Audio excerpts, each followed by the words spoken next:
सभी दर्शकों को कामनी शुक्ला का प्यार भरा नमस्ते। बहुत ही प्यारा राम जन्म सोहर गीत है, आप लोग सुने।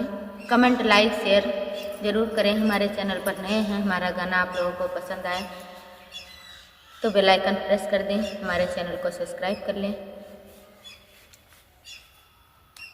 रजवायो रनिया दूनो मती करई अपने महल मैहा, अपने महल मैहा हो।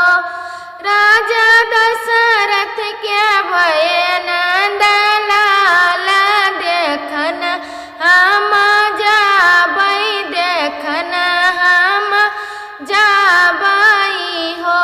राजा दशरथ के भय श्री राम देखन हम जाबई, देखन हम जाबई हो।